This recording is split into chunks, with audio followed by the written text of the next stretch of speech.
I'd like to bring the June 11th, 2026 Planning Commission meeting to order. Mark, would you do roll call? Sure. Ms. Hunter-Bailey? Here. Mr. Wiley? Here. Mr. Sleppis? Here. And Ms. Peters? Here. Thank Okay. you. The minutes from the last meeting, the May 14th meeting, are there any commissioner comments? Nope. May I hear a motion to approve? Yeah, I'll make a motion that we approve the minutes. I'll second. Thank you. All in favor? Aye. Aye. I don't know if you picked up an agenda in the back, but are there any public comments that anyone would like to make that are not on the agenda? Just general. Ma'am, would you please come up? You could state your name and sign in, please. There should be a pencil and paper there.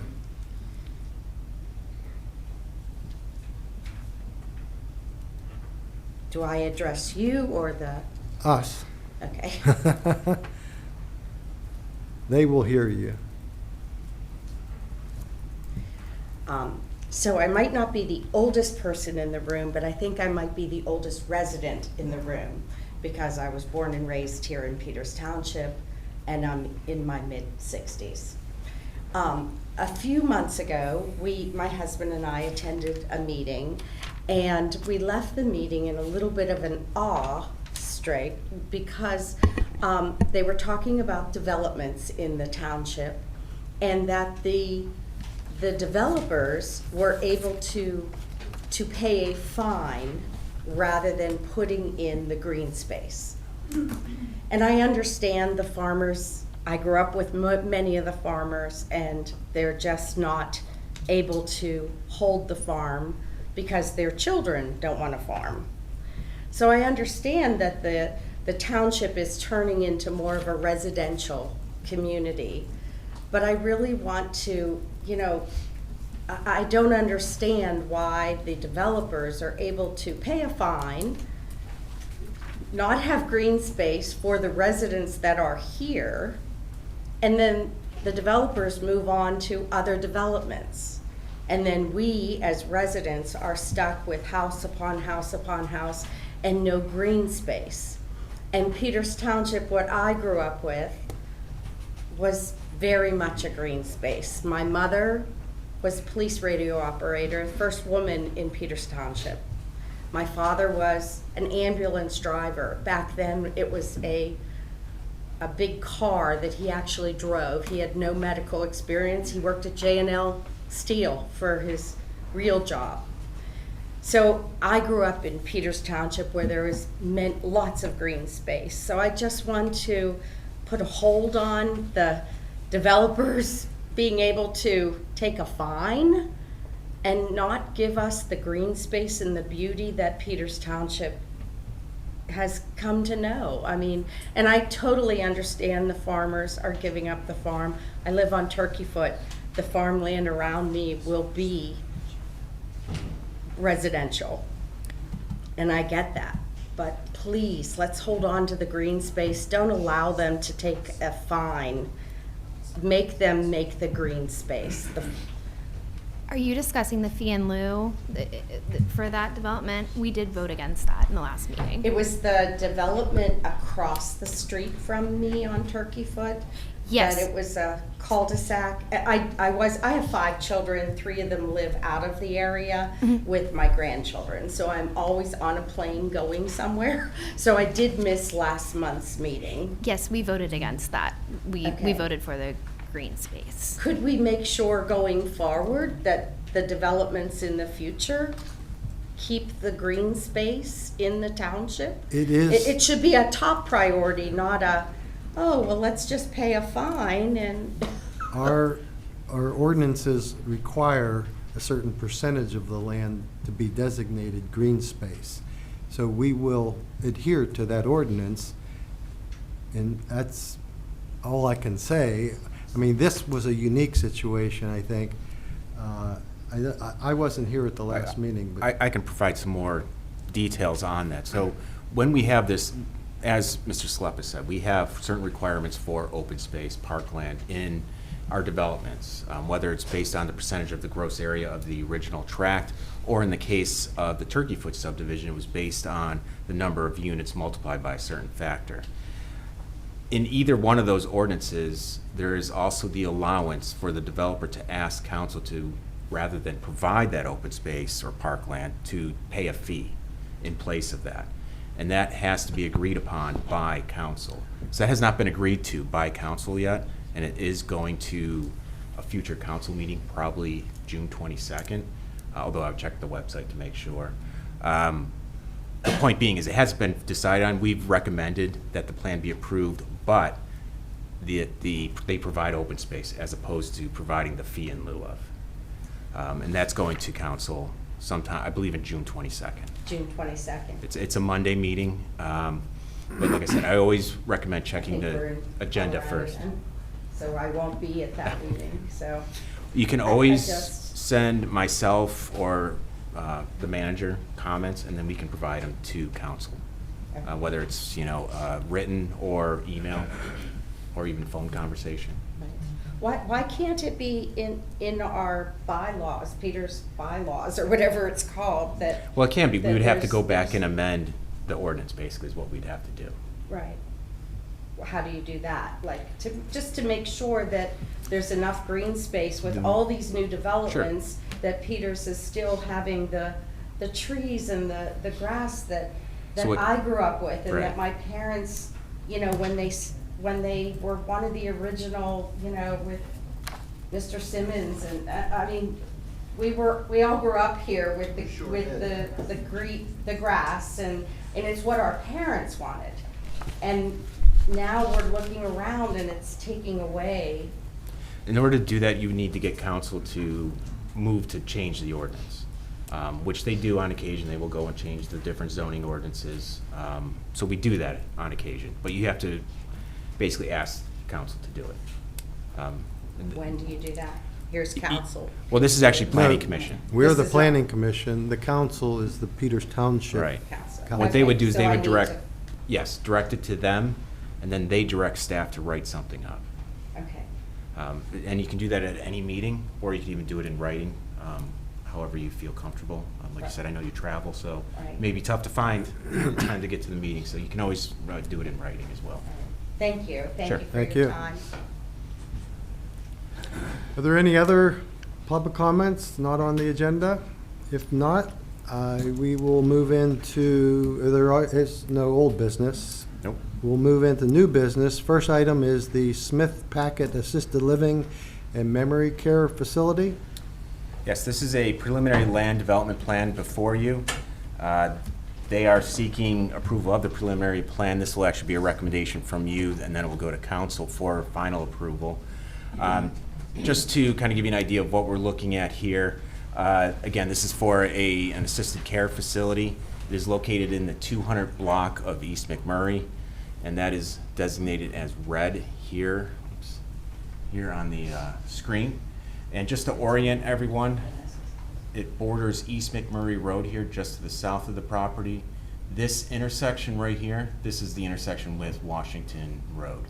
Just to give you an idea of where this is located. Other points of reference, we have the middle school down to the east of the property, and Donaldson's Crossroads is located right there. And you have the fire station. And the fire station is directly adjacent, just to the south of the property. The current use of this land right now, it's a vacant parcel. I also point out there's a parcel here, while it's not vacant, it does have a single-family home on it. It is relatively large and could also be developed in the near future. In terms of the zoning around the site itself is zoned mixed residential overlay. There's a couple other parcels in that area that are zoned the same thing. To the north and to the east of the subject property, those lands are zoned low-density residential. And then to the south here, you have commercial zoning districts. You have a mixed-use activity district here, and then the general commercial zoning district. And again, just like the zoning districts, the uses are generally follow the same thing. You have single-family residential to the north and to the east here. You have some higher density residential and a care facility to the south. And then along the major corridors is commercial businesses. Regarding the site itself, the subject property is 8.43 acres. The topography of the site is moderate to steep slopes, as are shown here. You can see these lines represent 2 and 10-foot contours, so there's quite a bit of slope on the property itself. There is a drainage way just to the east of the property that runs down from the subdivision above it, down towards East McMurray Road. There's also a creek that runs in front of the businesses along East McMurray Road and under the parking lots there. Utilities are present for this development, mainly along East McMurray Road here. And the property does have frontage on East McMurray Road in 2 spots, one just down from the fire station, and then one a little further closer to McNary Street, which is located right here. So the development itself, what we're looking at here is, again, it's an assisted care living facility. It is for 136 residents that would reside in a 101,000 square foot building that is 3 stories high and has 75 parking spaces. From the zoning perspective, we classify this as a group living facility type B, and as such, in the zoning district, it is required that they get special exception approval from the zoning hearing board, which they did in 2023. For the most part, I have the dimensional standards listed right here. It does meet all the setback requirements with the exception of the maximum front setback, which is required to be 30 feet. In other words, the building needs to be brought closer to the street itself. We'll talk a little bit more about that later on. The proposed lot coverage of the building right now is 10% of the total site. It also proposes some usable open space as per the ordinance, and that usable open space is generally speaking around the immediate care facility there. They are proposing some landscaping, although we're going to require additional landscaping, but they have landscaping adjacent to some of the residential homes up here, as well as against this vacant parcel and against this parcel right here. From a transportation perspective, one of the things that I did not mention earlier is that they are proposing a new street to access not just this property, but it'll also then go into the adjoining property I'd also mentioned was available for development. The assisted care living facility would then have 2 driveways accessing this new road that leads out to East McMurray. The right-of-way that road will be in is 40 feet, which was agreed to in the special exception decision done in 2023. And from a traffic impact fee perspective, they would be liable for $57,750. And a traffic study is in progress as we speak, although we do have comments from Mr. Mudry regarding traffic, mainly the layout of the road and the site itself. In terms of grading, again, as I noted earlier, a lot of slopes on this property, a lot of steep and moderate slopes. So as such, what they're proposing to do is that new road would be cut into the hillside here. As the site basically, this is the low spot in the site as it rises up in elevation going in this direction. So they're going to cut into that slope to bring the road up to a flat area where the development will be. And part of that grading will then involve taking some of this fill and placing it on the adjoining property. A roughly 3-acre section of that property will be regraded as part of this project. Stormwater is provided by a couple different facilities. We have 2 rain gardens here and here on either side of the building, as well as a underground detention facility that I believe is taking some of the runoff that comes down the street itself. So taking a look at what the comments we have so far, we have many comments as you see in your packet, but we're looking to get some initial comments from you guys as well as the general public. But some of the things that we found that we find are notable is that first off, the building placement exceeds the front yard setback. So just going back to this site, one of the things that our ordinance requires in many of our zoning districts is that the building be brought closer to the street and the parking be put either in the side or the rear. This would require this distance to only be 30 feet. So it would be only 30 feet from this point of the building to the new street. So they would have to adjust the building site or the building layout in some manner to make that happen. Also, in terms of the number of parking stalls, they are proposing 75 spaces. As I noted earlier, we actually have a maximum of 65 spaces for that site, so they would either need a variance or to do some type of parking generation study to prove that they actually need that additional parking spaces. As noted earlier, we're also looking to have some additional landscape buffers provided. It is required that all residential properties be buffered with a landscape buffer, and that would be a 25-foot wide planted buffer. As I noted earlier, also there's a traffic impact study is ongoing. We're waiting on that. We also need a geotechnical report that still needs to be reviewed by our consultant. And also there's a number of stormwater comments that need to be addressed. And I'll also point out that Josh from Gateway is here by my side. He can answer a lot of these technical issues with the geotech and the stormwater. And also Dante from Morse and Knowles is here to take any questions you may have. Do they have permission to extend the road onto the adjacent property? Yes. Do they own that as well? Or? Yes, they own that as well. The two properties have the same owner. Okay, thank you. So that's the 3.5 acres that's noted in the, Right. and that 3.5 acres, basically what I see, has the cul-de-sac and the rain garden, right?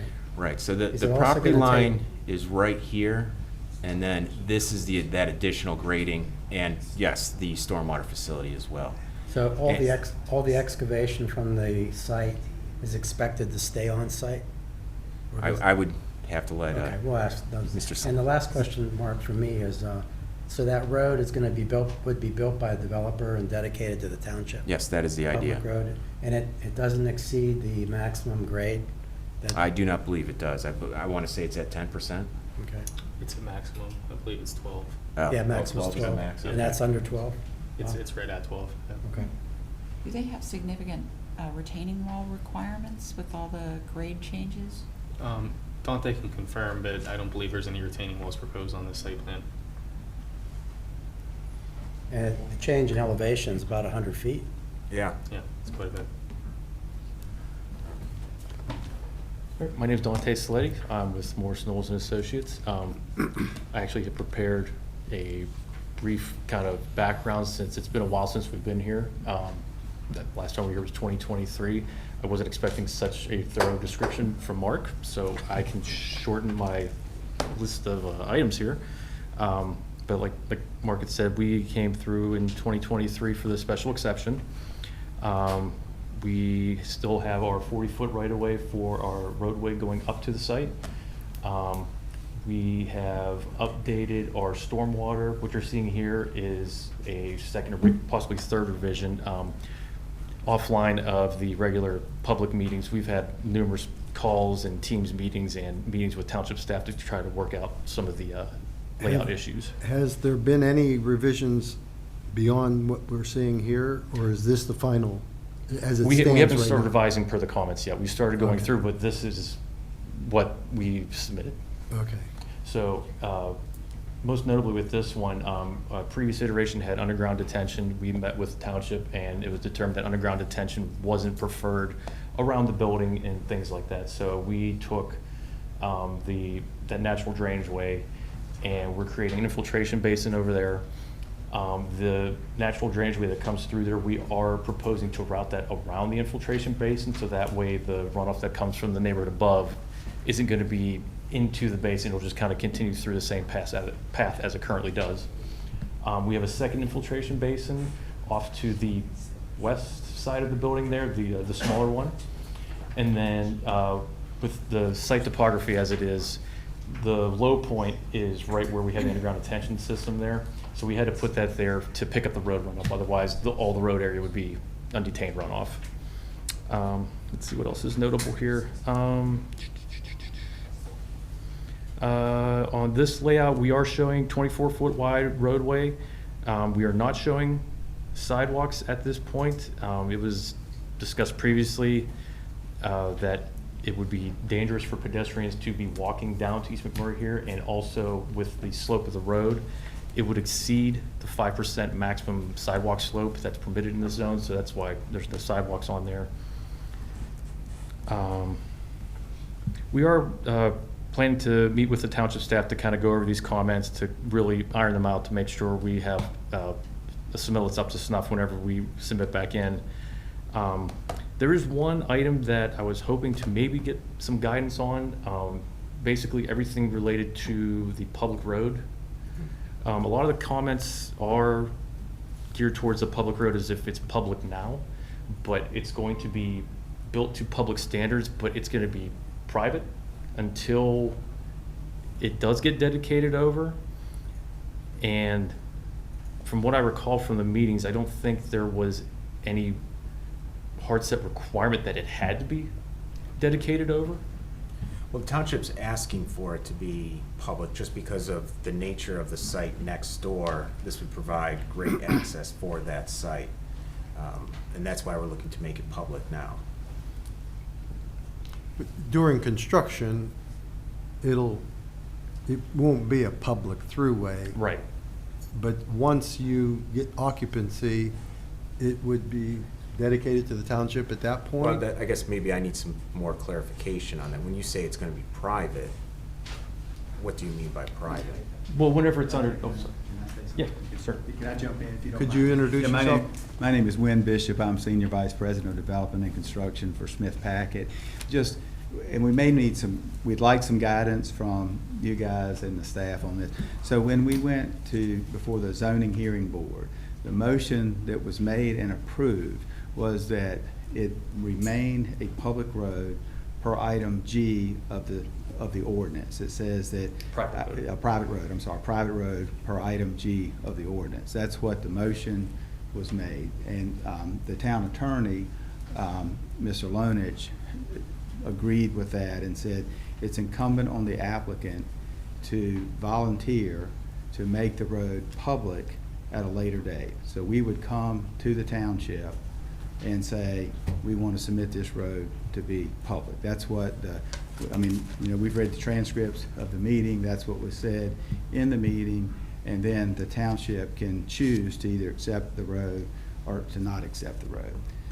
That being said, we've told the staff and the staff has changed, but we've told them we don't really care whether it's public or private. We've tried to work with them so that we build the road to public standards. By the way, that zoning hearing board also said the road would be built to be, so it could be dedicated later. Mm-hmm. So we are building the road bed and everything, so if you guys take it over, the structure will be there so you don't have a maintenance problem. We've tried to work with the municipality on that. So with all that being said, you took any of the retaining walls out of the road. We initially had walls in the road, but with the thought that it will eventually be public. They took the walls out. We redid all the stormwater that went near the road because that could be a maintenance problem to have to maintain the road with the storm structures that were underground. We've done that. I think what Dante is saying is some of these requirements are based on, they're worded as if the road was public today. Like, there are things that the requirements say that if you're on a public road, you have to do this. Like, we've got two entrances. This is an example.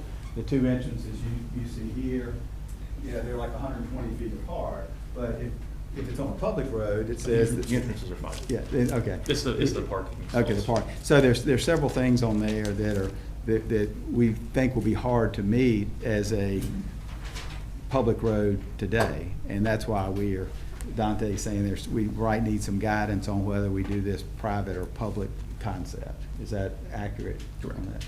Does that make sense to staff? Yeah, I understand what you're saying, but I guess I just don't see what the issues are. We'd have to sit down and talk about what those actual issues are. Well, Figure out the frontage parking, right? On the public Right. road. Yeah.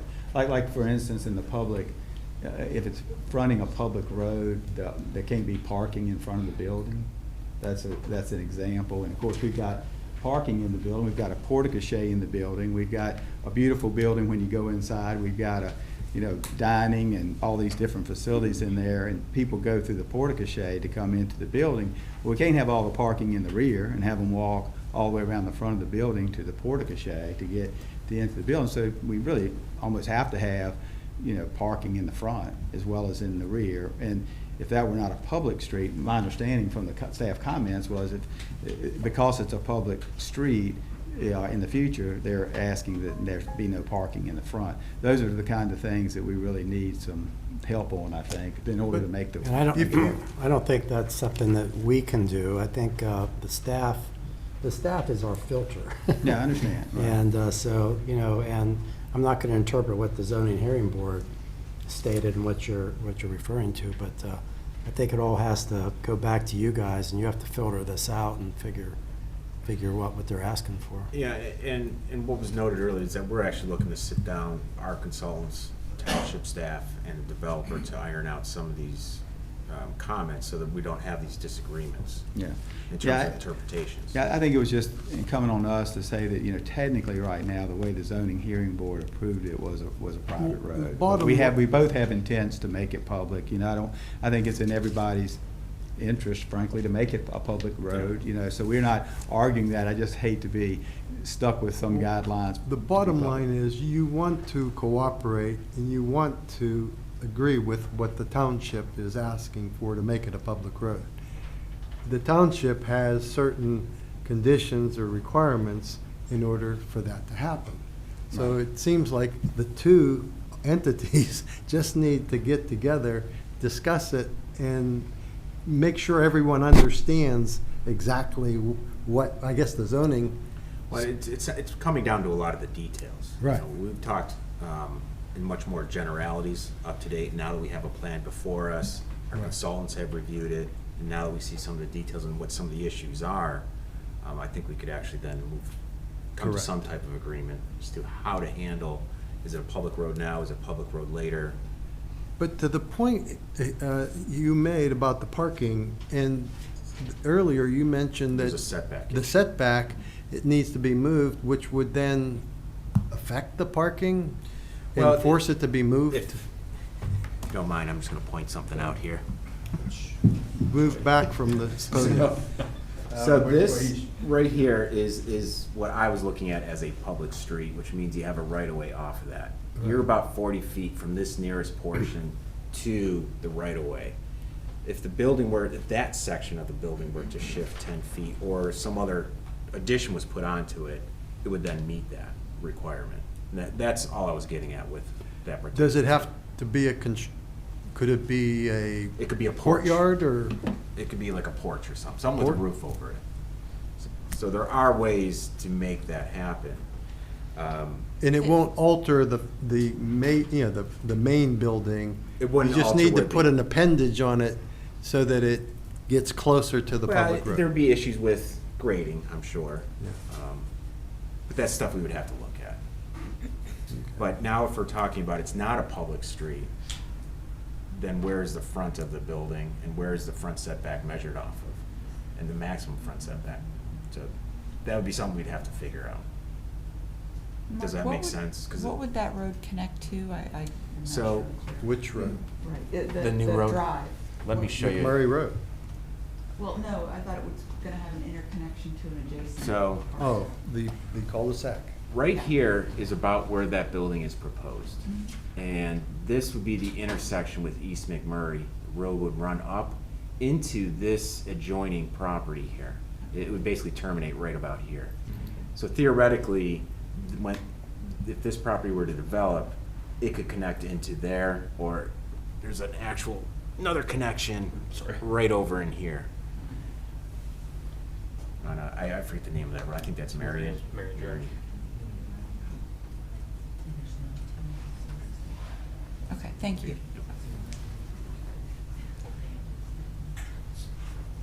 So, yeah, we'll work with staff and Okay. get that hashed out. Were there any other things you wanted to point out? I mean, Mark really hit all the high points. I mean, the traffic studies in progress, it was actually supposed to be, I think it was supposed to be ready today, so I'll have to follow up with that, but. So with all that in mind, I mean, there's still a lot of open, unanswered, unresolved issues. Oh, yes. So yeah. that's why we're asking for it to be tabled. Do you have an issue if we tabled it tonight? Is there any? No, Mark let me know ahead of time. We still just wanted to come in and make sure we could. Would you want to request that it be tabled? Based on I mean, Yeah, I Instead guess the of alternative us. would be denying it, so yeah, tabling would be good. Yeah, so I'd rather you Today's request day it be one. tabled, Okay. So, rather yes, than us make a decision either to reject it. that makes so- sense. I would like to request it be tabled so we have time to properly address the comments. Okay, so we want I have a question. to, go ahead, Day one of the 90-day time clock. is today. Yes. This is a commercial consideration, so this does not go to council? So what's interesting about this, and this kind of gets back to Mr. Bishop's comment about whether it's public or private, the street. So if it's a public street, you have to subdivide out a right-of-way, which then kicks it over to council's need for approval.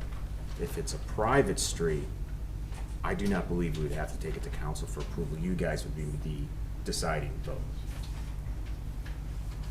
Mark, could I ask a question about that? Yes. So would council just be reviewing the subdivision, or would they review the whole I think it thing should be at that public. point? They would probably review the whole thing. Okay. It's gonna go into Yeah. another What if you parcel. were to Yeah, build it if they as sell that a private road Which to then public standards and continue. offer it for dedication at Well, some that's point? too long, too Does long. that Yeah. change that? I would have to calculus? check with the solicitor on that. Okay. Because just like when you do a regular residential subdivision, it's kind of the same thing. You build the road itself, and you don't offer it to dedication until you start selling lots. Right, okay. So with the request to table, I guess, I want to hear some public, I want to hear some comments. are there any comments from the public? You could come up and then, Hi, my name is Jim McLaughlin. I've been here before, under 334 Pleasant Avenue. It kind of gets like Groundhog Day. I see a house for sale on the corner of McNeary and Pleasant Avenue. 1 week later, I get this letter. 7 houses have sold on a 2-block radius.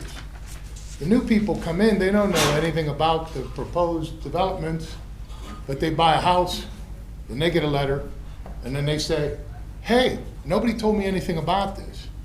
I'm a victim of that. I bought my house 11 years ago last month. Somebody said, you got ripped off. I said, no, I got a fair deal. I said, there's gonna be bulldozers in your backyard next week. So here I am, 11 years later. As I review these drawings and plans, I look at this. Mr. Wiley, you brought up a point. What is going to happen with the dirt, the rocks, the trees for 8 acres, or whatever the size of the building is, coming out of there? What's gonna happen is a 2-lane road, McMurray Road, that's overloaded now. I live there, I drive on it every day. East McMurray, West McMurray, Route 19, that intersection is gridlock. They're gonna have to bring rocks, dirt, trees, shrubs out. The way they're gonna address it, I read their drawings, I had to take a picture of it and blow it up because I'm old, and I'm gonna read it to you. The way they're gonna address it is, they're gonna do it incrementally as it goes along. Meaning, they're not gonna take it all out at once. Let me find this. They're gonna take it out a little bit at a time. Now, what's the other problem? Is they're taking all this out a little bit at a time, what do they gotta bring in? Workers, trucks, concrete. For 2 years, a development right next to our fire department is gonna affect traffic on McMurray Road. So our fire trucks can't get to the emergencies. And I hear about 6 a day. Remember, I'm right behind her. So I hear them. You know what the fire trucks do differently? They're on the horn the whole time. Brr. Why? Traffic. This proposal, there's not a traffic study, and there's not gonna be a traffic study covering the construction phase. There's gonna be a traffic study going 65 parking spots, 65 cars. What about the 2 years when they're building this thing? There's no traffic study. There's no geotech study. I saw them drilling samples. I hear them out there drilling cores. Why is there no geotech study? Why is there no traffic study regarding the construction phase? The environmental runoff plan. What are they calling them? They're calling them rain gardens. I call them mosquito breeding grounds. So the water that naturally goes down, there's springs and creeks and everything back there. It doesn't roll straight down. What happens to it? The trees drink it. It goes up into the trees. We're gonna rip them all out. We're gonna put a couple ponds in. McMurray Road's the low point. Water flows downhill. It's gonna flood. It floods now with the runoff drainage ditches on either side of it. So I can't understand how zoning changed it. And I was at that meeting 3 years ago and I brought these points up. Somebody said, wow, those are really valid points. Here we are 3 years later with the same valid points, and I don't see them addressing any of them. They're not addressing traffic during the building phase. They're not addressing the environmental runoff. And they're not giving us the geotech reports that I know they have because I see them drilling back there. Groundhog Day. I'll be back. Thank everybody for your time. Thank you. In the back? Hi. I'm Tony Taylor Cavacina. I've been here many times before. My family that I married are the Cavacinas. They built this house in 1950. These owners are here tonight. My neighbor is not. This is me. This is my other neighbor, and that's Carmen. So, 1, 2, this is me. And so since 1958, that's been there. I've been here since 1995. And I remember this going on for many years now. Many people trying to put townhouses and whatever in that 18 acres. And I remember when the soil study, they called it toothpaste. Because it gets a lot of rain, and if it weren't for the trees, that's what's in the bottom in that creek by McMurray Road. I also remember when the traffic studies that were here before, they all were triple E. Not double E, not single E, triple E. So if we already live with triple E and there's no worse rating for roads than that, you know, you can do the math. And the other point that is was upsetting before, but more so, my understanding is that now behind my house is a 30-foot drop, which never existed before, into the swimming pool of mosquitoes. And that there's only like from here to here of trees. That's about how much trees they're gonna leave there, little sapling trees. So I will be looking, as will my next door neighbor and the people that are here tonight, at a 3-foot story building all the time. How that fits the mode of the neighborhood and, you know, why we live there. And he's right. That won't be the only house those won't be the only ones for sale, because mine might be coming up too. Because I can't tell you that I would want to live looking at the back end of a 3-foot story building. So I'll keep coming back like everybody else, and I'll keep trying to make the points that, you know, I'm like a broken record now.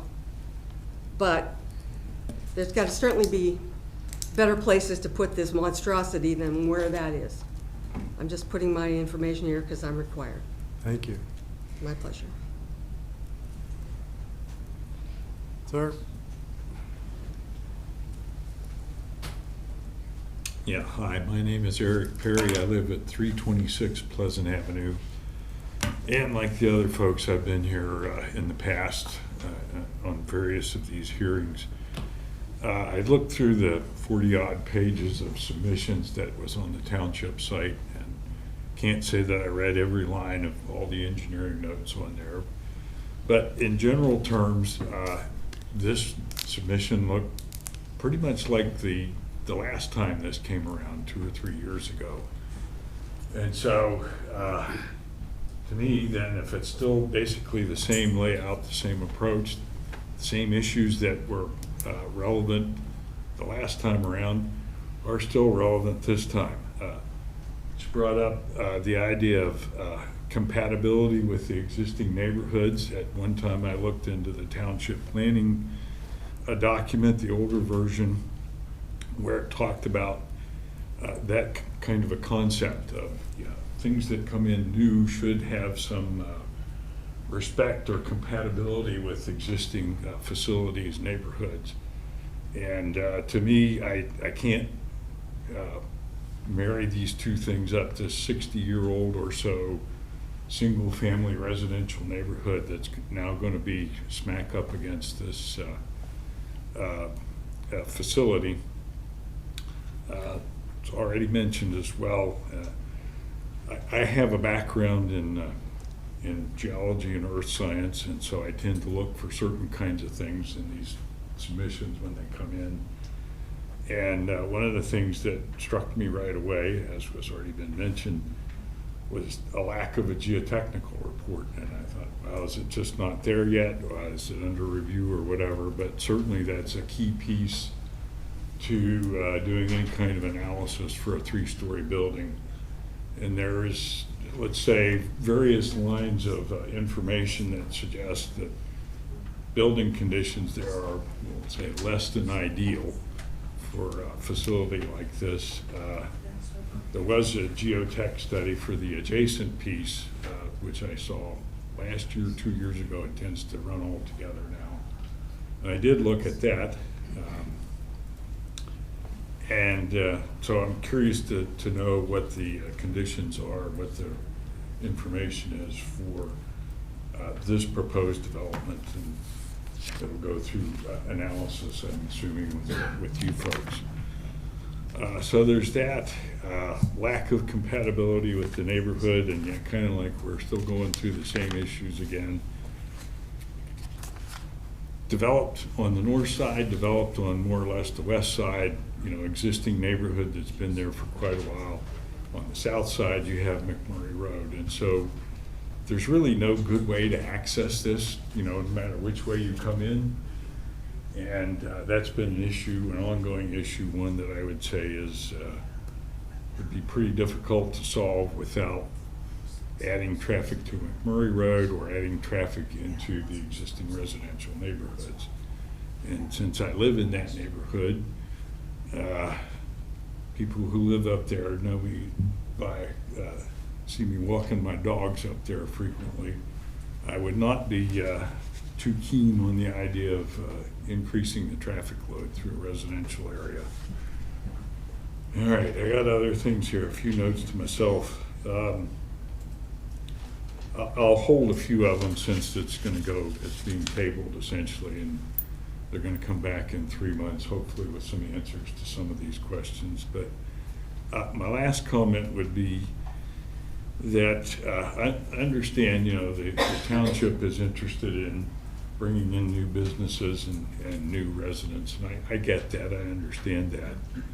But part of the planning and management for the township also is recognizing the existing structures and infrastructure and the people who are here now, and finding some balance in these recommendations and decisions. And thanks for taking the public comments. Thank you. Sir. Jack Chastel, 241 Marion Drive. Two simple questions, and this goes back several years ago when we had this initial meeting.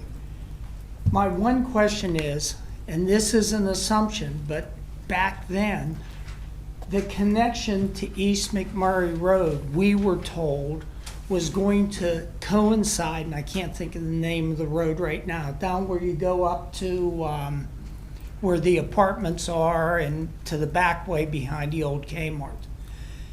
My question just on safety, we already know the traffic's bad, but now you're going to have within, 50, 60 feet, 2 roads on the opposite side with people trying to get in and out.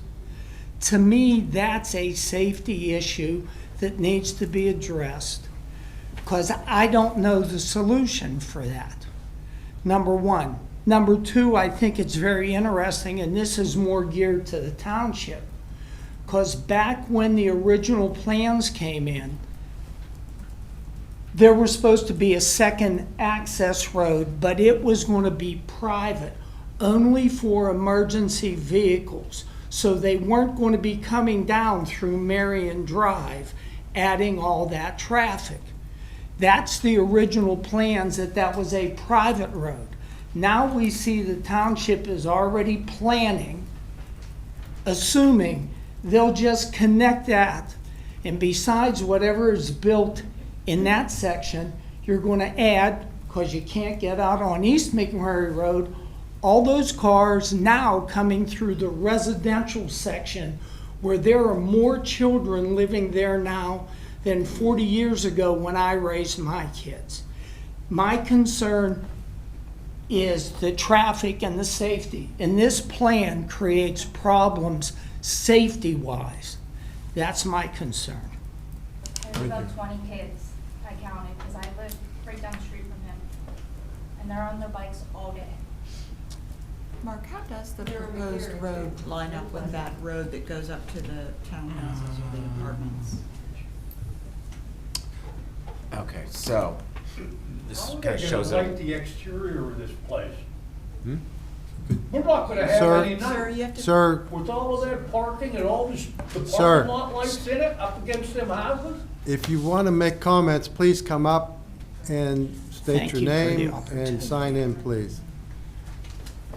So to your Yeah. question, the intersection that they're proposing is located on East McMurray, right? Across from the eye doctor's place. No, it's down a little further. The eye doctor is right here. Here's Heritage Meadows or whatever that is. Yeah, yeah. Well, my only comment is, when the road, the traffic is backed up to the fire hall at 5 o'clock, and shifts are changing, and now, at least if you had one spot, you could work with it. Now you got two spots, that's gonna make it that much worse traffic-wise. No matter what you do, if you do that, the traffic gets worse. Well, I think we're gonna get the traffic study at some point. Correct. soon. Okay. Sir, please state your name. Well, back to McMurray Road. Could you please state your name and, Oh, my name's Brad Schmidt. I live at 234 Marion Drive. thank you. One car trying to make a turn into the Giant Eagle parking lot, backs McMurray Road. They're gonna have to widen that road. And then the poor people that, with all this parking around this thing and that close to the houses, they're never gonna see the nighttime with all the lights that are gonna be in that parking lot.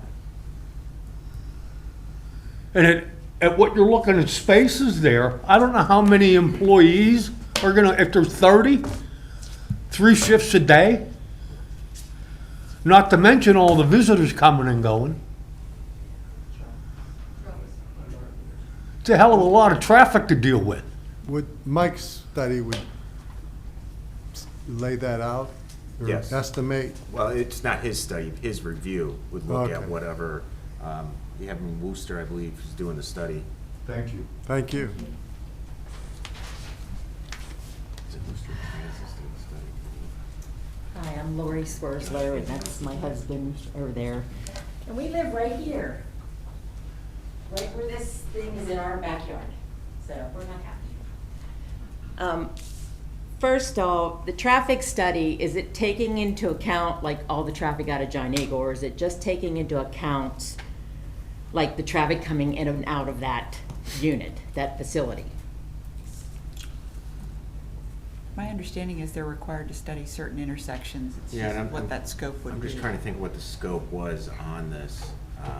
And I don't know if Dante, if you remember what the scope was for the traffic study.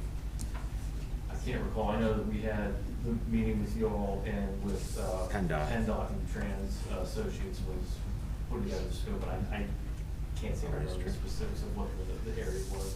Well, who determines the Last scope? time they did it, they didn't include the entrance to Giant Eagle.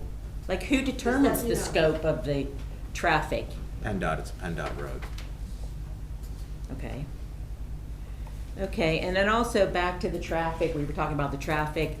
Right now, to avoid the high school or the middle school and all that stuff, everybody cuts through Pleasant or whatever and goes through the neighborhood and comes out on the other end of middle school.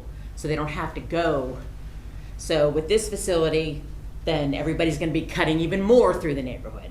So that's just, again, threatening our neighborhood, and so what buffer do I have, because that house is mainly right in our property, do we have from lights, noise, cars, garbage trucks, ambulances, and where's my property value? Like, I get this is making tons of money for the township, but what about the people that actually live here? You know, where's my property value now? Down the tube, because I have this monster three-story building in my backyard. So what is the buffer between my yard and this house, this facility? Well, I'll answer for the developer. What they're proposing right now is a 25-foot buffer. I couldn't tell you how many trees are in there, but they're gonna be 2.5-inch caliper, certain height at planting, so they'll be low, but they will grow eventually. And I don't know if... So they're not keeping stuff that's there, they're just ripping out everything? I'm gonna have to defer to the developer on this. Which part was it? This, I'm right here. right in this area. This is me, right here. Our block goes Yeah, this way. so they'll be taking the trees up to the property line, not, obviously not going over there. And then we have the 20-foot wide buffer coming through here, and then I don't know the exact elevation off the top of my head, but I want to say this is 10 to 15 feet lower than right. I can check on that, but I don't It was have the top 30 of my head. that I read. It's a 30-foot wall. There's no walls. That's what I understand. It's a 30-foot wall. So it's just trees? It's just trees. There's no proposed walls anymore. So then how do we handle all the lights and everything of the whole building that goes, they'll eventually grow, but for 20 years, that everything's in my backyard, in all our backyards. I can't say that the lighting plan that was done, it does meet the zero lot requirements, so there is no spillover anywhere off the property. Everything's facing in towards the development. Okay. Zero cutoff. That's where from zero cutoff, sorry. Okay, I think that's all that I have, but I don't think you're taking into consideration the people that actually live here. Any other comments? Miss?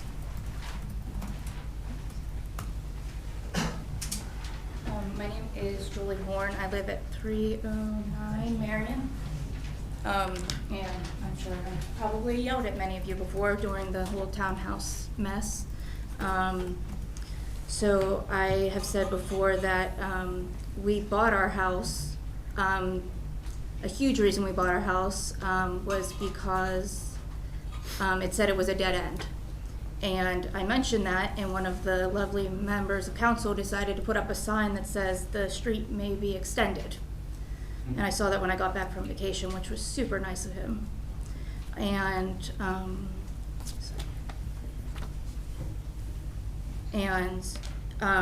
I actually counted the number of kids and grandkids on my section of the street all the way up until you get to Crest and down a little to like where Jack lives and down. And the kids and grandkids that are around out all summer, there's about 20. And they're on their bikes all day, outside running around all day. We don't have street lights here at all. There's never gonna be put in. And we're gonna have, I'm sorry to say this, we're gonna have older people driving around at night right through our street, because that's definitely where they're gonna put this extra road.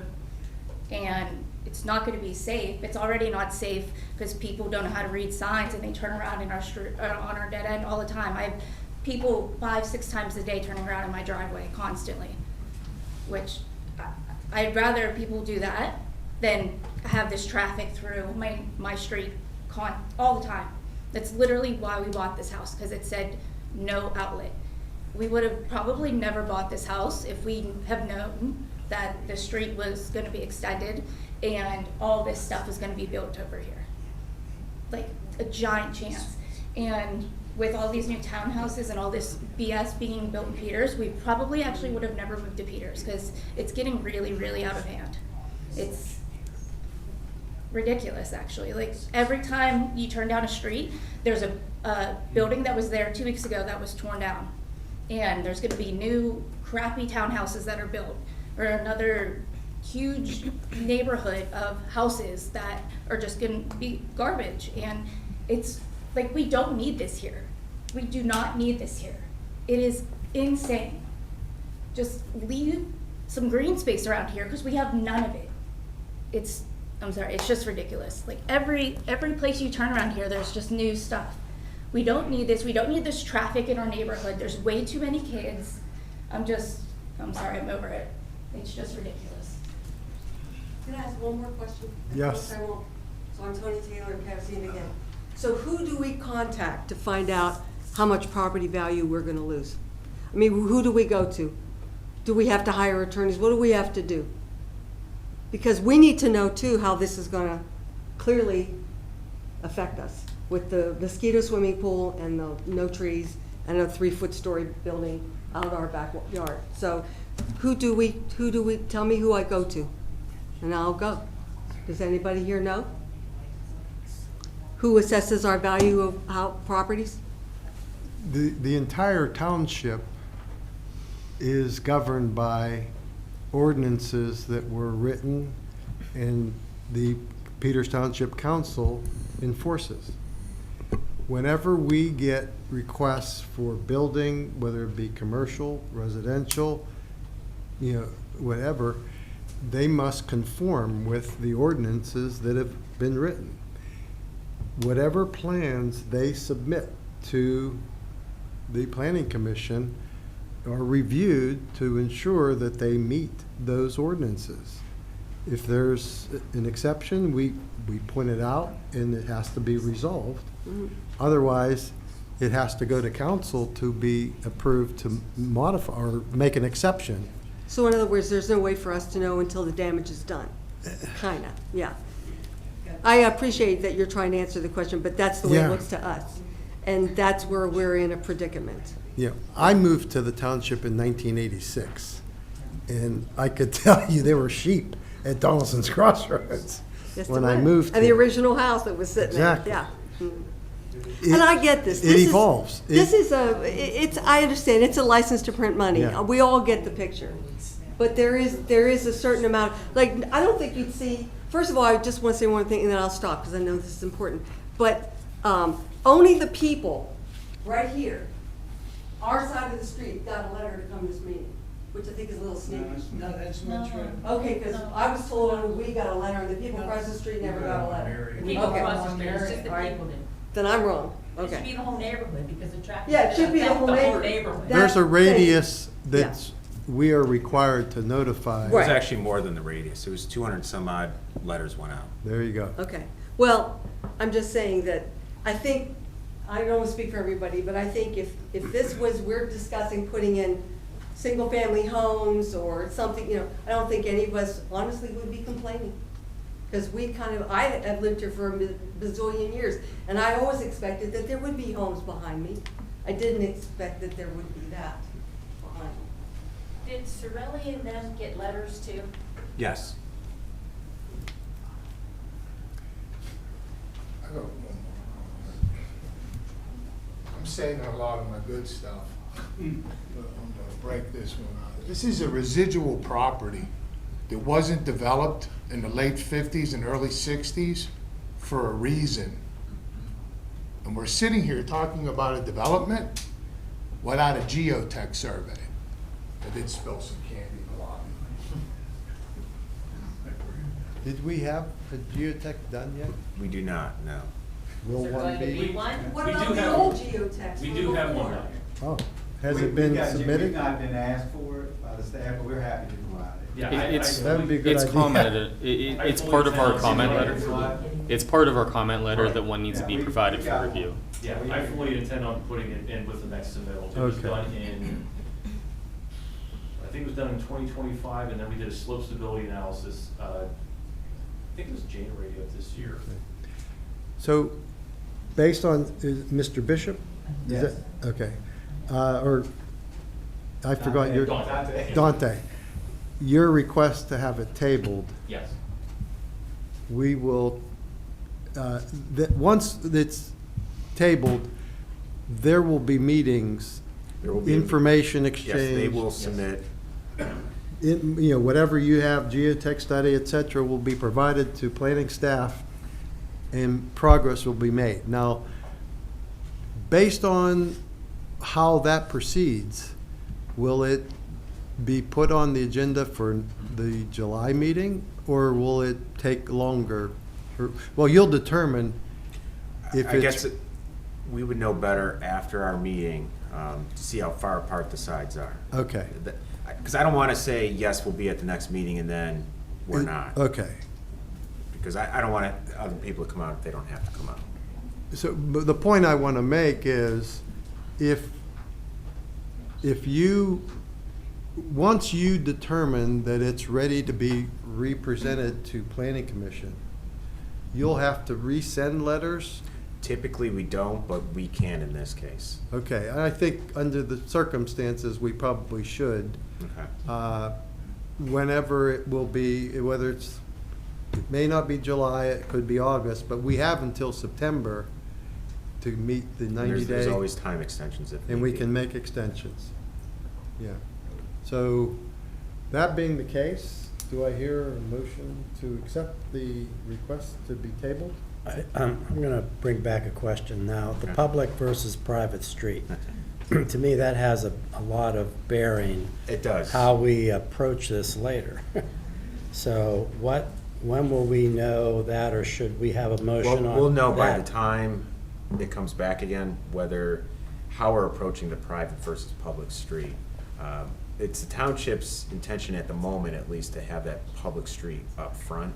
Again, the adjoining properties, 14, 15 acres, it's zone low density residential, so it would be single family homes, individual lots, if it were to be developed. So that's why we were asking to have that as a public street. That would be the way into that development. And I don't even see it as being necessary to build a new development. I see it as being well-built, to be taken care of by our public works, so that, people can get in and out of a senior care. Sure. I would look at it as a public street and not even say it's gonna be to a new development. I like the public street idea just for that development itself. But anyways, having said that, I'd like to make a motion that we table the Smith Packett Assisted Living and Memory Care Facility. I'll second. Second. All in favor, say aye. Aye. Okay. Unanimous. Thank you.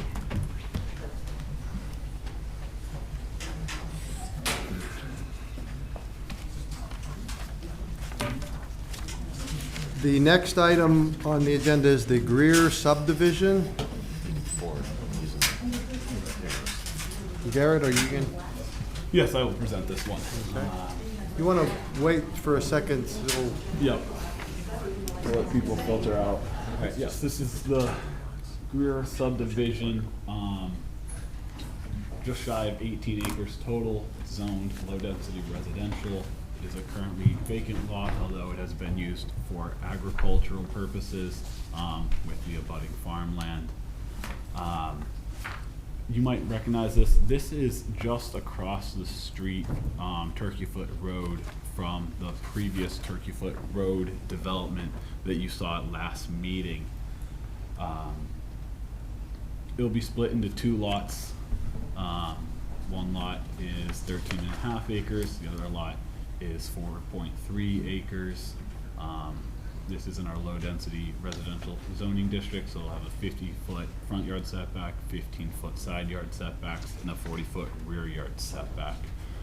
With this density, even though there's no development proposed, it'll be a maximum of 1.2 units per acre.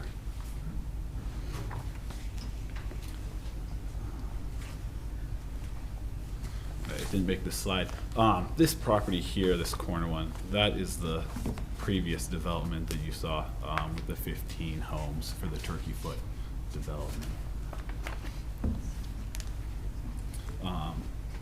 Typically, this would be done in-house if it was just two lots, but as they are creating a new lot on Turkey Foot Road, this requires a modification to the ordinance, which has to be approved by council. Approved by council. So this board will be making a recommendation to council if you choose to approve this subdivision. The comments outstanding are very minor. Some are the typical procedural comments, like waiting for comments from the county, which I believe we have at this point. There is sewage across the front of this property. It's hard to see here, but there's a line that runs all the way down Turkey Foot and breaks up if you kind of follow those dots. So sewage is available for these lots. An outstanding letter was provided by TPD addressing the traffic impact fee that would be paid by both lots if they were to be developed, as well as a note that the new driveway will have to conform to our standards with respect to either alignment or offset from the Turkey Foot Road development.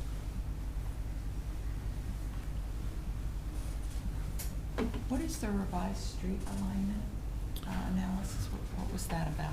So, as you can see here, this lot goes to the center line of Turkey Foot Road. Anytime we receive a subdivision, we request the dedication so that the property line properly affects or relates to the right-of-way of the street. So if we needed to expand the width of the roadway, is that? Yeah, I mean. So we own the section fee simple. Okay. Yep.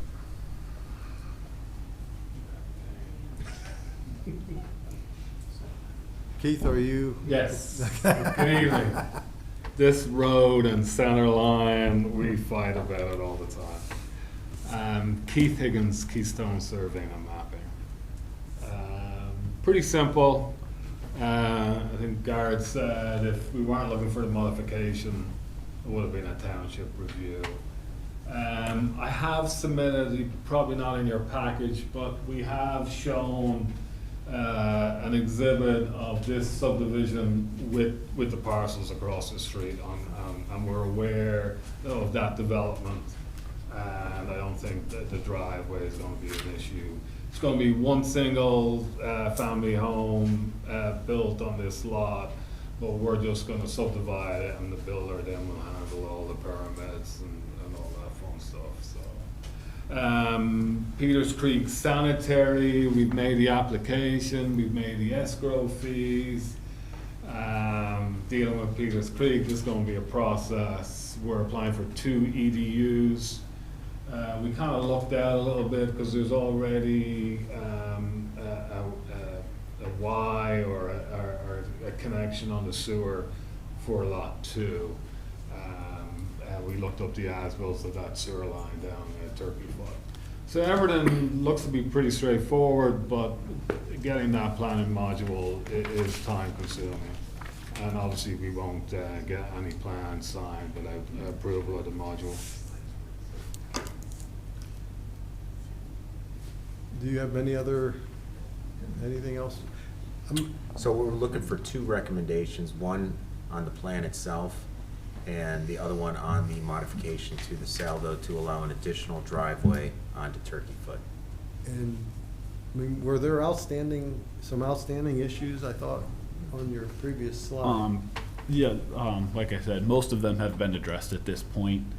I know there wasn't anything major. It was mostly all small little stuff that we'll be able to clean up. It may have already been submitted, like Keith said. Yeah, we do have revised plans. They were just recently submitted. We haven't had a chance to go through them yet. But you don't foresee any problem? Not with this No, plan. not for this, no. Yeah, I'll make the note, I'll add that traffic impact amount on the plans. That's pretty standard. The road dedication, not an issue. Not an issue for me, because I'm not losing property, but yeah, no, all pretty standard stuff. We did submit, it was late, we submitted, and I never know when to submit, either, leading up to the meeting or after the meeting, but we've addressed all the comments on the review letter.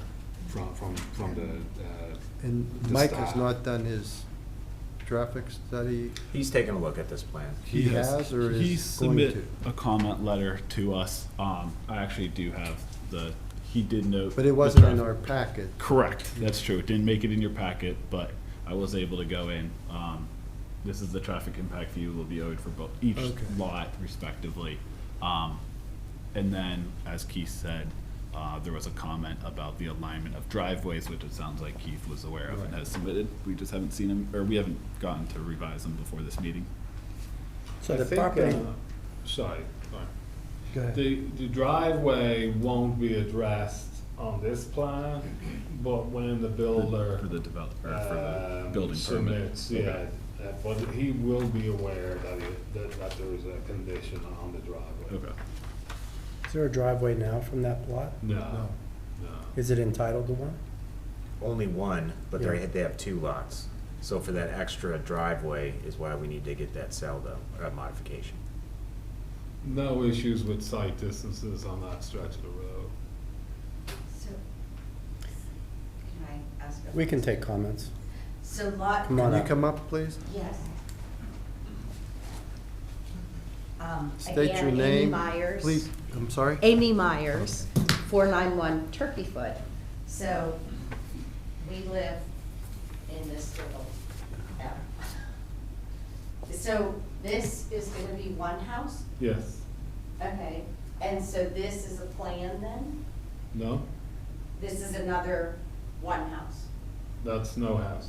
Will it be a plan I have later? no idea. Oh, okay, but Yeah, it, there's definitely a house on lot 2. They're selling lot 2, they're keeping lot 1. okay. But And, there's no structure on lot 1 No, today. no, sir. and how does that affect, like, we have oil heat, because there's no gas line that comes through Turkey Foot. I don't know if you're even aware of that. All the houses there have oil. Okay. So are we gonna be required to tap into gas? No, okay. No, no. So I understand your questions, but we're only subdividing property here.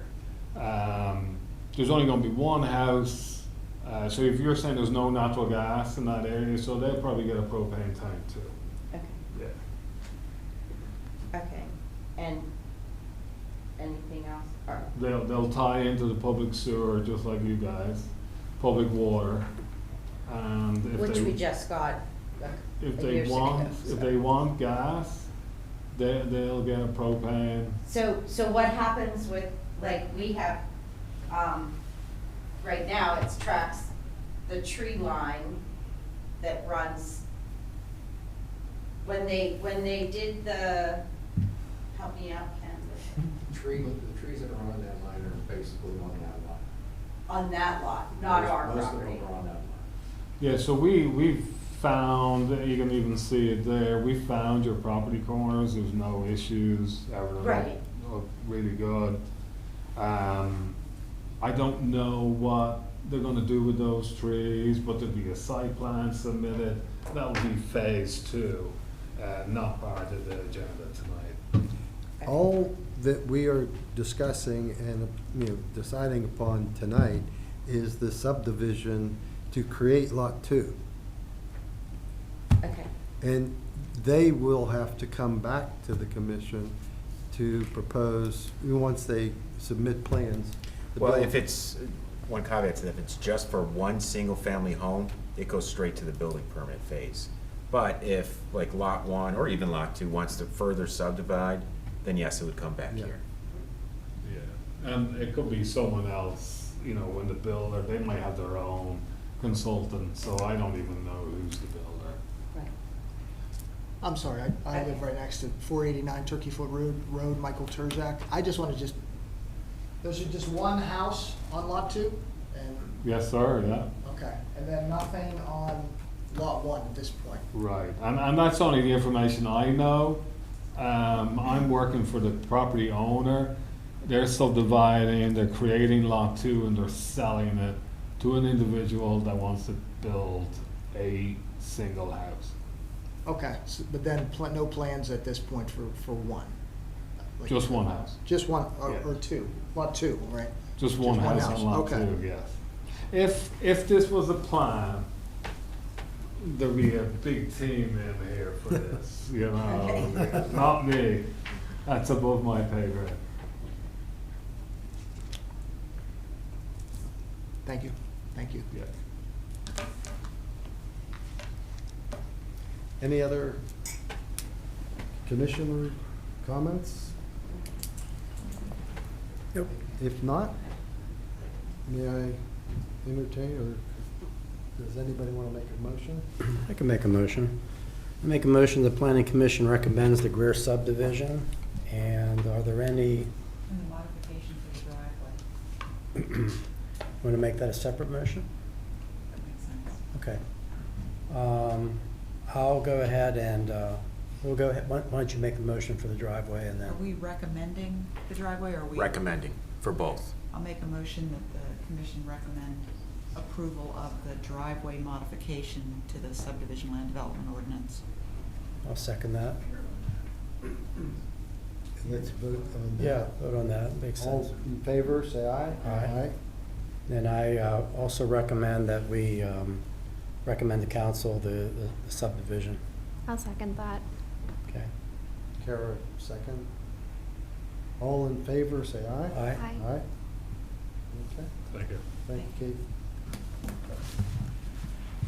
Which brings us to item C, Justabout Winery.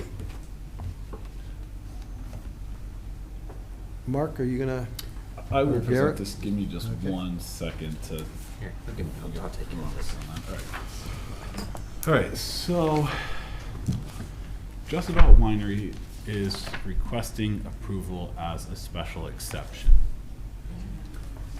The zoning hearing board will be the ones that make the final approval along with the final conditions. This is before you, as you're afforded the opportunity to recommend a decision and or conditions to the zoning hearing board. So this property on Justabout Road has a pretty lengthy history, as you would have found in your memo. But from the nutshell, the original structure was granted a variance by our zoning hearing board to be constructed on its own lot as an accessory 5-car garage.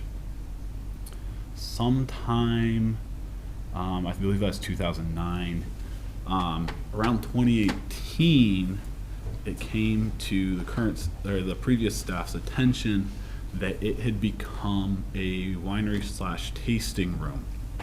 At that point, it was relatively small scale, and it was considered to be accessory to the farm use of that property.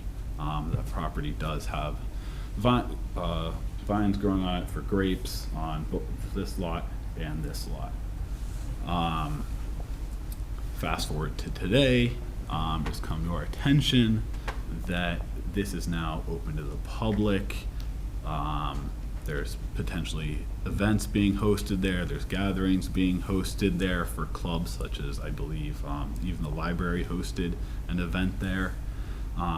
So that change occurred without coming back to the planning department for any approvals.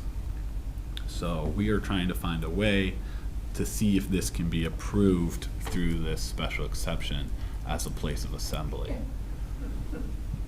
The existing property is around 0.6 or 0.76 acres. It's low density residential. Surrounding uses are low density residential, mostly single family, and some agricultural across the street. The definition as the place of assembly is quite broad. It's gatherings, they can be for social purposes, recreation, and amusement and or dining can occur as accessory to this use. So that's why we kind of narrowed in on this use. I gave you a printout that lists all of the special exception criteria as well as supplemental regulation criteria for this use. I highlighted the items that would pertain to conditions that you may want to set or place on this use, mostly relating to sound screening, lighting screening, parking, connections and traffic impacts on the road, sanitary, any other conditions that you feel would be necessary for safety. So again, we're looking for recommendations to the zoning hearing board, whether they should approve or deny the special exception request, conditions relating to the site design and layout, conditions to the operation of the property as it is today, and conditions for the future of the property, whether it be allowed to grow and expand, or if it's limited how it's used today. The conditions that we have listed here, 1 through 6, relate to conditions that staff feels should be placed on any approval, as they have to do with the process going forward if the special exception was to be granted. Things like applying for a building and occupancy permit, calculating occupancy for that structure, going through the subdivision and land development process. So if it was to be approved, eventually it would make it back to this board for site approval. Conditions relating to the septic system. We do not have copies of an approved septic system because this was originally constructed as a garage. So it's unknown whether septic is currently sufficient for the new use of this structure. Updated highway occupancy. This is a state road. We need information. We need an updated HOP. Traffic impact fees. So those are all items that we would consider necessary going forward just through the process. Conditions 7 through 11 are all conditions that you can place or recommend to place that would relate to the surrounding neighborhood. So things like lighting, sound, noise, hours of operation, things of that nature that would be put in place to protect the neighborhood as a whole. I don't ever remember it coming to the planning commission for approval or review of those types of things. So this is a special exception. So you're recommending conditions to the zoning hearing board. So they'll make the final, okay. Yes, this is just to give more people the opportunity basically to review this because it's a special exception. They'll make the final approval. If they do make the approval, eventually the site plan would come back to the planning commission for site plan approval. The other thing I'll note is that the last time we've done this was actually for Smith Packett. We took a look at, the planning commission rather, took a look at that as a special exception before it went to the zoning hearing board and made a recommendation to the zoning hearing board. So to Conrad's question a little bit, items such as the hours of operation, my experience being on the commission has been that you guys have recommended a certain time frame, as well as recommended some of the other conditions. This implies, at least to me real quick, that you're asking us to maybe come up with these conditions, or what? Well, if you want to leave What's it our- up what's to our us, charge or, on this? well, I think first off, do you want to see these conditions would be the first question. I would say yes. And then, yeah, we didn't have any idea as to what the parameters would be, which is why we didn't set them. Have we gotten any input from neighbors? I don't understand how close this garage is to other individual residential dwellings. Have we had comments from neighbors?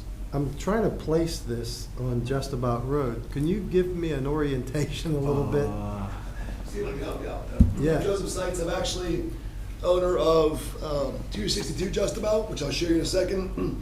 202 Justabout is the subject property.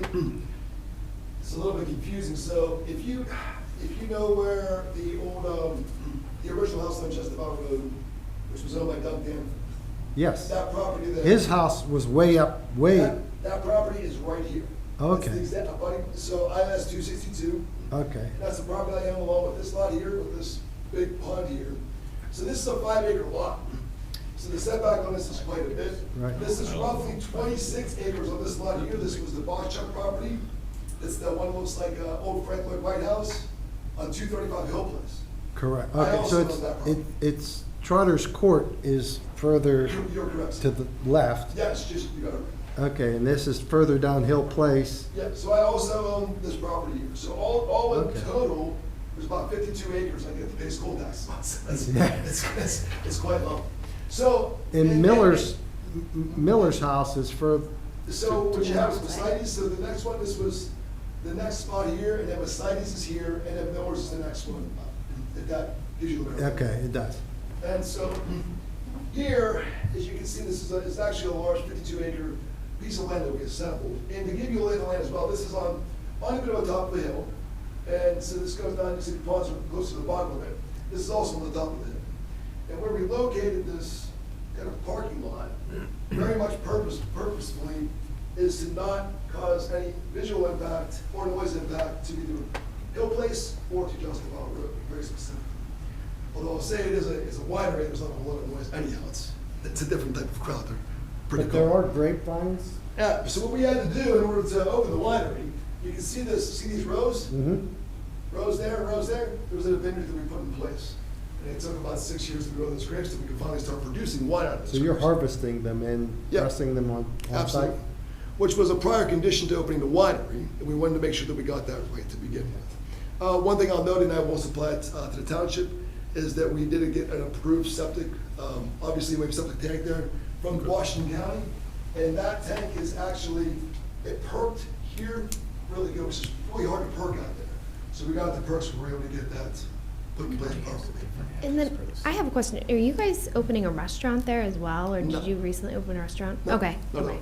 It's just a winery. Okay. And it's a really nice upscale. It's a really nice place to be. And what we found out along the way is that people did enjoy being there. And it's funny you ask about the neighbors. The majority of them are members. They're a private winery club. Matter of fact, I wrote there really quickly. The neighbor 2 down is named Dave. He just moved in. He's a member. Leon behind here, he's a member. We have 2 members that are down here along the Hill Place that are directly. Jeff Costa is moving in next door. He's already a member of the winery. So the neighbors, they love it. They're really happy about it, and they're happy that it's there. And look, to be honest, I live there as well. I live at 262. The last thing that I want is light pollution, noise pollution, any problems whatsoever. So it's one of these. It is a special case, which I'm really happy we put forth this concept for the special exception, because what we found was that people want to start having their bridal showers there. Matter of fact, we just had prom pictures. There were literally 30 families there doing prom pictures. I know my daughter, when she went to prom, I think it was further down. I'm not sure which way. Yeah. But there's like a waterfall and a little pond right That's exactly on correct. Justabout. Yeah, that is right there. This is that pond right here. There's a waterfall there. Okay. There's a waterfall in this one. You can actually see the waterfall there. Yeah. It's really nice what we've done by putting the vineyard in. You know, obviously having the water run up, the springs run pretty crazy out there, so we're able to make this there. So, for me, anything that's gonna be our preventive nuisance, I'm all for, obviously, right? This is not, the concept of having non-amplified music, couldn't agree more, right? Having specific hours when you can do that, couldn't agree more, right? Making sure they're not causing light pollution up on the hill for any neighbors around there, all for it, 100%. So, and I'm happy that we have a chance to meet with you, and it really is to get a little bit of your feedback to help to give some potential conditions that we might want to consider. Yeah, it seems like you've been under the radar. Oh, yeah. And it's only been recent until you discovered Yeah, like I that this said, place existed. we have notes going back to 2018 about this. And that fell off the radar, popped up in 2020, fell off the radar. Yeah. And now we're here trying to make sure we officially can get an approval, if that chooses to be the option, so that going forward, we know exactly what would be permitted, what the scope of everything would be. Can you go to the slide with the recommendation? There you go. So really, you're asking us to make a recommendation to the zoning board Correct. for their review and approval, which it'll then come back to us. It'll come back to you in the form of a site plan. Okay. So, So when we discussed 1 through 6 could pretty much be conditioned as written. 7 through 11, you can leave open. You can suggest specific hours. You can throw them out. You can make sure they stay when included. it comes back to us. No, you would set up. For the zoning hearing board. Now. Oh, The recommendation now would then go to the zoning hearing board. They would make the final I decision. think we could recommend that the zoning hearing board impose specific conditions relative to numbers 7 through 11. Correct. Yeah. Yes. Without ourselves. yeah, I'm not Yeah. gonna sit here and say, well, I think it should end at 11. Yeah. Yes, you are free to do that as well, yes. Yeah, but I don't think we have time tonight to discuss all that. So, I would agree. Leslie, are you suggesting that the zoning board make those? Impose Guidelines or- requirements relative to numbers 7 through 11 as they see appropriate, yes, sir. My name's Larry Waters. 204 Hill Place Road. It's interesting, not everybody there is exactly happy with this. I'm on the other side of the road, so it's not me so much, but the guys that are on that side of the road, they're not too happy with it, okay? Now, there's a couple things that concern me a little bit. I had 3 things about this one. It's a very nice neighborhood. This is a very nice neighborhood, okay? And I know when you get the clean and green thing going on, then you get lower taxes, and I know why he did it and all this stuff. I don't know why we put wine in that area, but that's beside the point, okay? The specifications were we were worried about that. We didn't realize it was already getting done. Nobody's telling us anything, okay? So there's nobody knowing anything. We put our own specification together, pretty much matched up, that's okay. Be nice if you spoke up so we could actually hear you. Oh, my But, apologies. you know, the second thing is, the two and 3 are the ones that worry me the most. Okay, first of all, this is for sale. Okay, you know that. No. Okay, Karen Marshall has it for sale. Okay, is that true? Yeah. Glad you brought that up. So first off, Larry, thank you for bringing it up. Actually, I pulled the list. I'm not selling the property. Okay, well Yeah, then, and just- let's just assume that it's not for sale, but let me show one thing that bothers me when it was for sale. And the one thing that really bothered me was event center. It was proposed as an event center, $15 million, and part of it would be an event center. That bothers me, okay? That's not what this is all about. It shouldn't be what it's all about. Okay? yeah, we And don't I know realize, about here's the that. deal. I shouldn't go like this. What I should say is this. He's been a good neighbor. I don't know him, but he's been a very good neighbor. He's done everything right. Okay, we don't have any problems with that. Okay, and we assume going forward, we're not gonna have any problems with that. Okay? But it was for sale. And he's got things like a event center sitting in there. And then the next thing he's got the new property, correct me if I'm wrong, as an LLC. That's correct. Okay, now, I have a lot of LLCs myself, okay? There's a lot different financial stuff that goes on with an LLC. We all know that, right? Okay, so the problem with that is, I wanna see a business plan. There's probably a business plan that's been put together with this. I would like to see it. Have you seen it? We have not been shown any business plans at all besides You have what we business have in plans. front of us. No, I'm going to tell you, Larry, you asked the question, to give an answer. Larry, by Okay. the way, you've been a good neighbor as well. And You've been a great neighbor. I'm going to continue being it, but I'm going to continue being it. I just wanna know. No, and by the way, the questions you're asking, I'd be asking the exact same things. And so, to begin with, I'm going to continue being a good neighbor. The things we put in there as restrictions for the place, I'm going to keep those.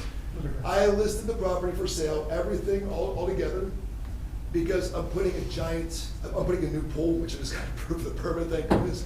I'm putting in a lot of money into the property, and I decided before I put all the money into the property, that I would say, okay, if somebody wants this for what I have in it, they can take it.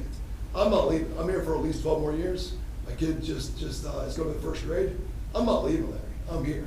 I'm not selling the place at all. I gave her one shot with Karen. You know, Karen, she does her spiel on whatever it is, she tries to sell the place. She wrote that And on the LLC thing, I'll tell you what happened. I sold a property over in Canonsburg, over on Route 19.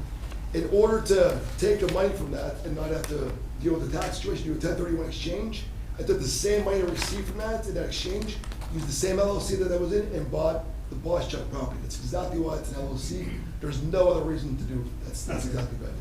So, and a lot of times when I do an LLC, Yeah. I have to put financial stuff packaged together for banks, because it's a different loan Yes, sir. than a loan for a house. No, I sold over on Ashwood Drive. I sold a property there, and that money came in, and I actually just applied that with the same LLC right into the Boss Chuck property. Okay. And there's The no. only other thing I worry about is event center.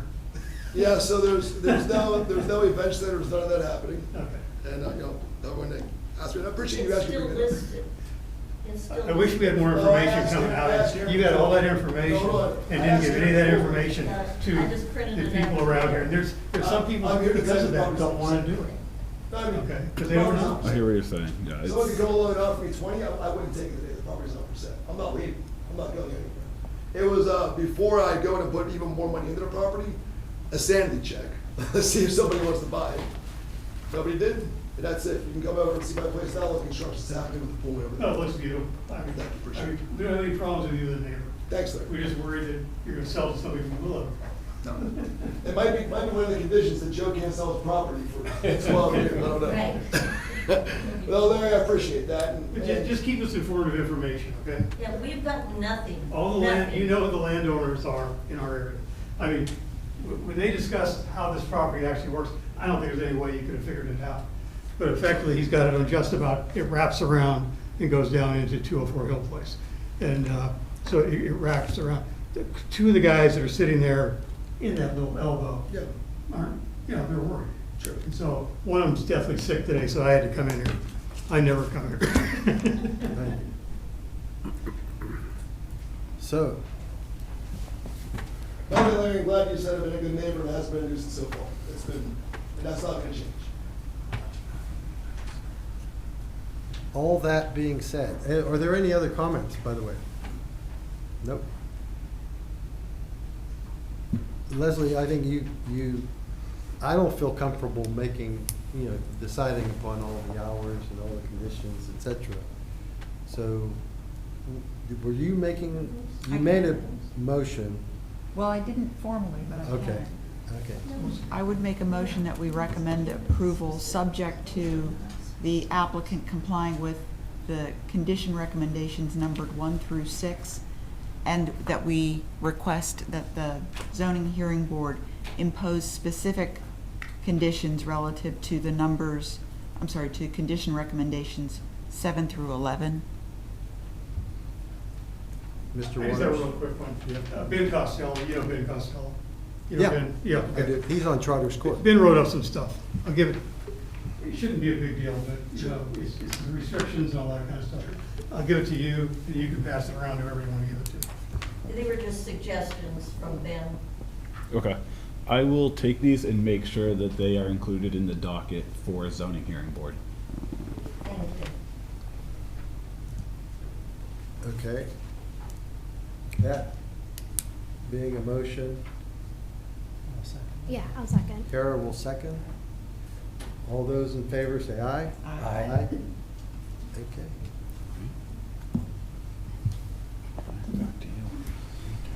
Did you bring any samples?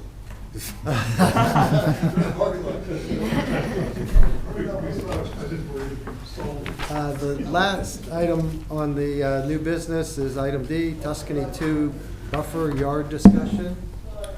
Mr. Simmons is here. Yes, and just so you're aware, I wanted to give just a quick background of where we're at with this. And as you said, Mr. Simmons is here. He'd like to discuss the Yep. buffers for Tuscany 2. Just so we know, Tuscany 2 was a plan, single-family residential plan in the Conservation Residential Overlay District. It was approved 2023, I believe. And construction has started since then. It's 37 single-family homes. There was actually one revision to it that added one additional home, so it's actually 38 single-family homes now. It has a density of 1.2 dwelling units per acre. It does have required open space at 32%. And then what we're here to talk about today is the required buffer zone. In this particular zoning district, it's required to have a 25-foot buffer that basically divides the residential portion from any adjoining agricultural uses. And just to orient everyone here, this is Justabout Road right here, and this is the main intersection. It's, let's say Logan Bridge, but I could be, actually I think it's Victor. I don't know, it's one of those roads.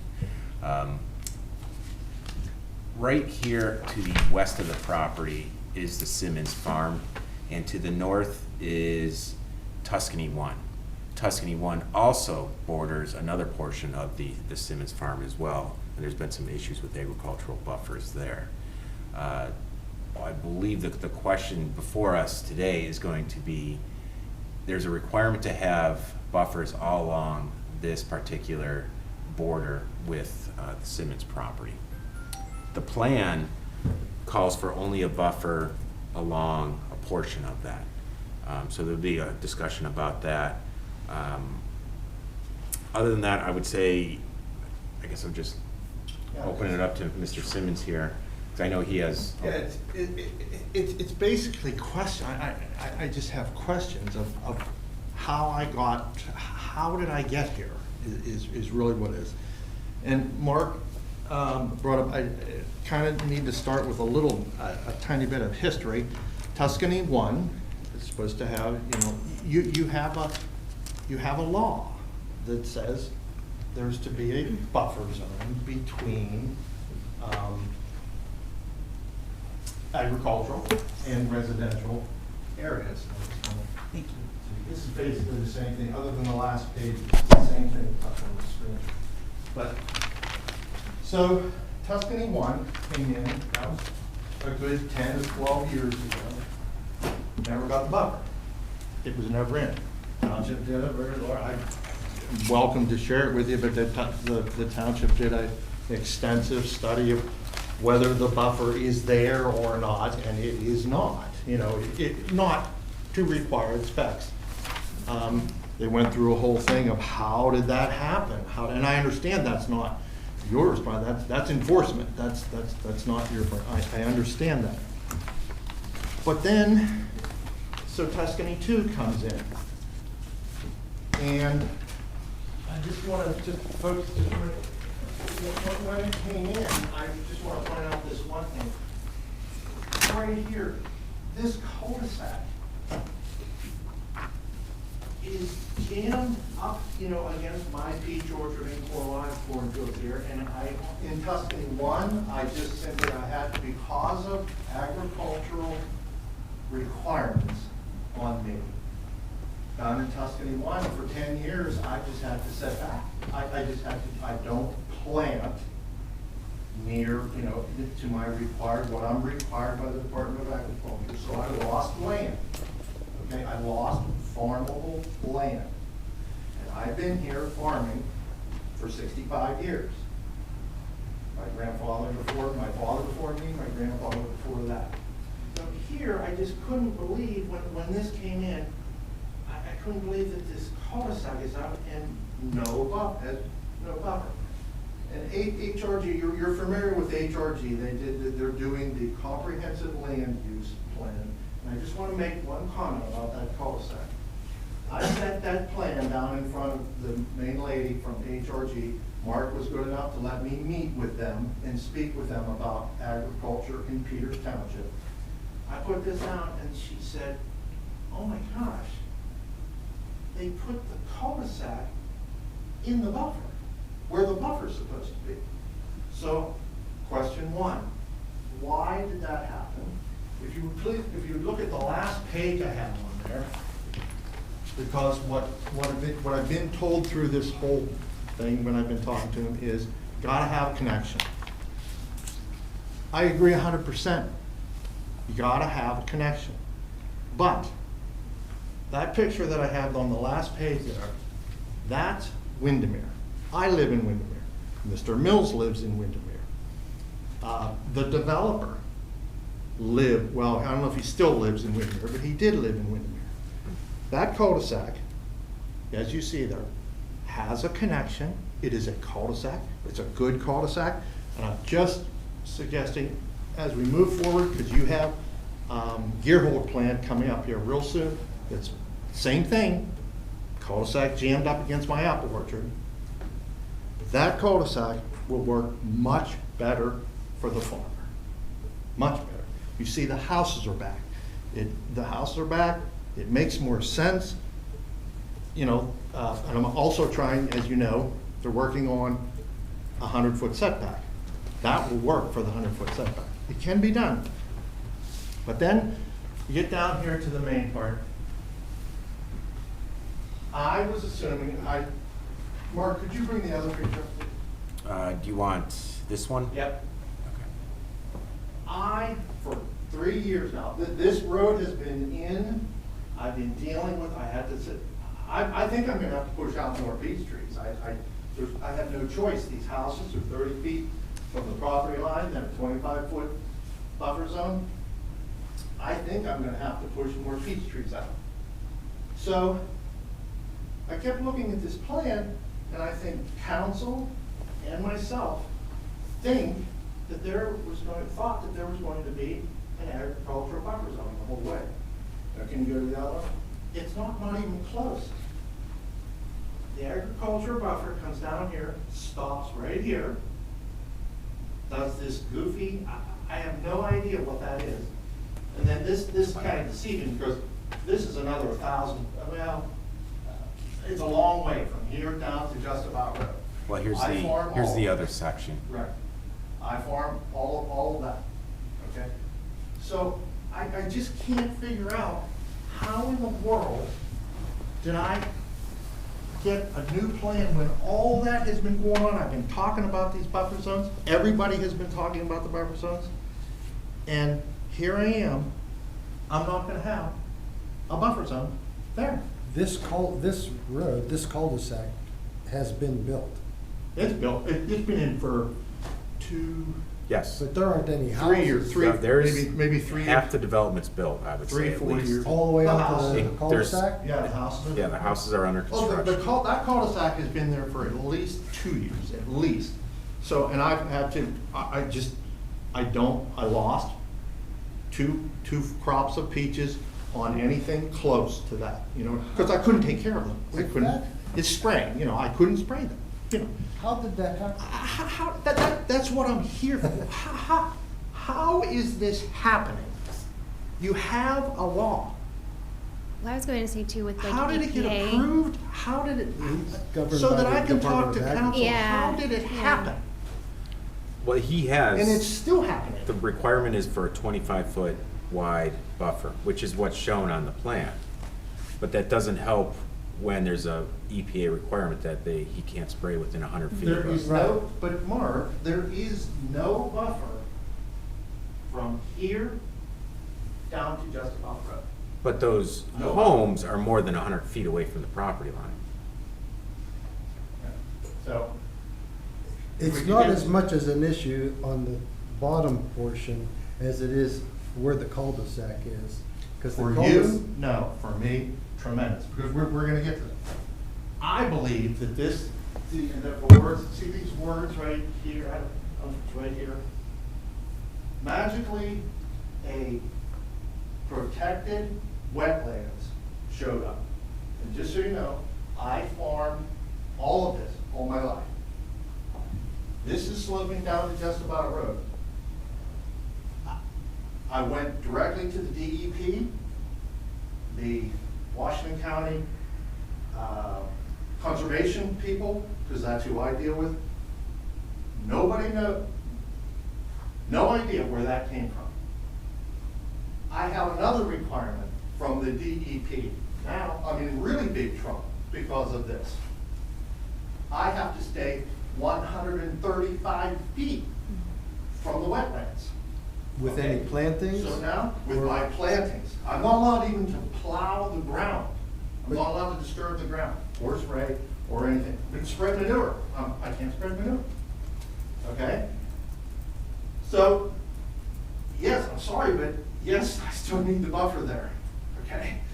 The buffer would at least, because it's 100, it's 100 feet from the wetlands, protected wetlands, plus I have to provide 35 feet of vegetation between the wetlands and where I plow and where I disturb the soil.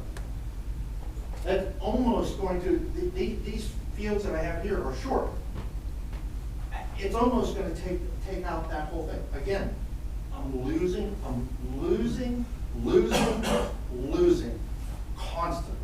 Because, and that's why, please, when the 100-foot setback thing comes before you, it's gonna come someday, please consider it. I'm asking for help. But this is already existing. I know We this- can't claw back, we can't Well- knock those houses down. No, you can't knock those houses down, but how did I get here? How did I get to this point? How with no buffer? That's what I'm asking. How is there no buffer down there? How did I get here? I wasn't here. Yeah, sounds like an enforcement issue. I'm not sure what. Well, it's what not we- even on No, the that's plans. not enforcement. You approved the plan with no buffer. The only thing I It's can not imagine enforcement. is, it's because the homes are further than, they're a pretty good distance from the property line, Simmons property line, which I don't think you see on this particular map, down in the bottom left-hand corner there. Why they didn't require it at the time, I don't know. That's, Your law doesn't say anything about how far the house is back or anything. The buffer is supposed to be there. And obviously, the buffer is needed because of a magic wetlands that showed up. I was going to say, when That's did what they it means. classify that as a protected wetlands? I have absolutely no idea. It would have been delineated as part of that original project. yes, the But eco it's a team, requirement as part of the land disturbance permit Well, for that I- property. Okay. which Washington Okay. County reviews. Yes. Can I request that the next time a wetland shows up like that, you contact the farmer, because that is devastating. A protected wetlands is devastating to a farm. But there's a whole, that's actually as far as the DEP, and I'm not saying you guys are doing it, but as far as the DEP is concerned, that is a taking. It's been tried, tested and tried a million times all over the United States. When they regulate, when they set a farmer back from a wetlands, that is a taking, and the farmer gets paid. So it is, wetlands are a terrible thing.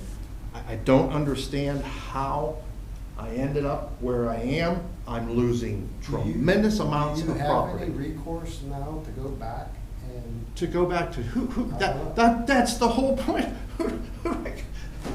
The govern, I'm sorry, but the governing body that recorded this plan is you. You recorded the plan. And without me knowing, without me, nothing, I don't know, I just don't know how I have gotten to the point where I'm at with no buffers. This has been going on for 10 years. I thought, sure, well, geez, they're working on this buffer in Tuscany 1, they were helping me. They're trying to enforce it. They're coming up with something to enforce it. And then I come and I said, and I had absolutely, up until 3 or 4 weeks ago, I had no idea that I was not getting a buffer from down there. I had no idea, because the plan I looked at was, if you could go back to the first one. The plan that I was given, that I've been looking at, is this one. And with oh, okay, buffer all the way down, all the way down to Justabout Road. But didn't turn out that way. So, I don't know that, I'm not saying there's anything that you can do other than, can you guide me on how this happened? How it happened this way? I have no clue. Me neither. All right. But I think for the next plan, Well, I mean, I know the this. damage is already done. You mean for Giroux? Yes. Yes, for Giroux. Please, you're gonna have your whole plan coming into you very soon. Same exact thing, that cul-de-sac is jammed tight, right up to my apple orchard. Same type thing. Please help me out. And when the 100-foot setback law comes through, please, Is there any please, I way need you it. can get any exceptions to On- the buffer, like to plant or spray? I guess it Well, affects how you spray.